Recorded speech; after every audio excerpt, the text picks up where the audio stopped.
Hi friends, welcome to my channel. ఇవాళ నేను మీకు ఎంతో టేస్టీగా ఉండే ఆలు గోబీ మసాలా కర్రీ ఎలా తయారు చేయాలో చూపిస్తానండి. పూరీలోకి, చపాతీలోకి, పుల్కాలోకి చాలా బాగుంటుందండి ఈ కర్రీ.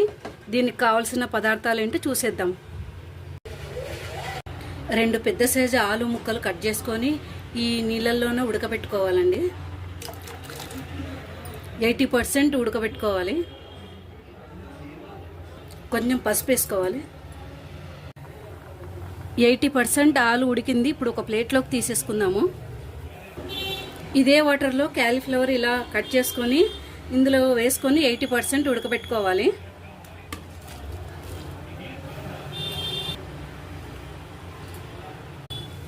క్యాలీఫ్లవర్ ఉడికింది, ఒక ప్లేట్లోకి తీసేసుకుందాము.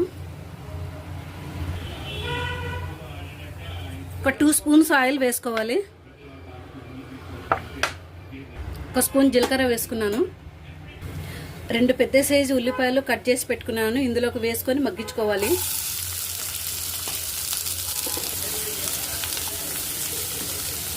బ్రౌన్ కలర్ వచ్చేంత వరకు మగ్గించుకోవాలి.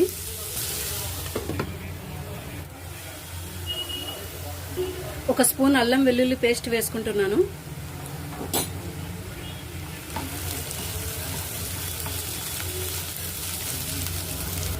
అల్లం వెల్లుల్లి పేస్ట్ మగ్గింది. ఇప్పుడు టమాటా ప్యూరీగా చేసుకుని ఇందులోకి వేసుకోవాలి.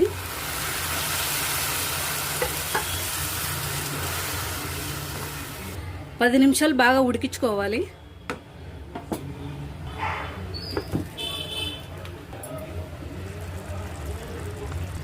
టమాటా ప్యూరీ మగ్గిందండి. ఇప్పుడు 1 by 1 మసాలాలన్నీ వేసుకుందాము.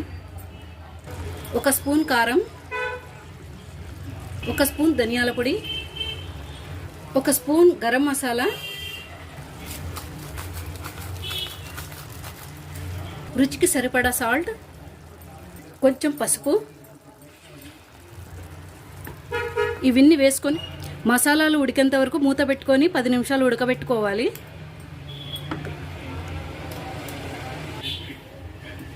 మసాలా ఉడికిందండి. వాటర్ వేసుకుందాము. కొంచెం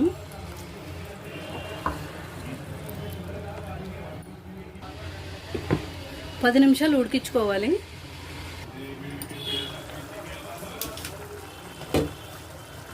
మసాలాలన్నీ బాగా ఉడికినాయండి. ఇప్పుడు ఈ ఆలు పీసెస్, ఈ క్యాలీఫ్లవర్ పీసెస్ వేసుకొని బాగా కలుపుకుందాము. కొంచెం కొత్తిమీర వేసుకోవాలి. ఇంతేనండి, ఆలు గోబీ మసాలా కర్రీ రెడీ అయిందండి. ఈ వీడియో మీకు నచ్చినట్లయితే సబ్స్క్రైబ్ చేసుకోండి, లైక్ చేయండి, షేర్ చేయండి.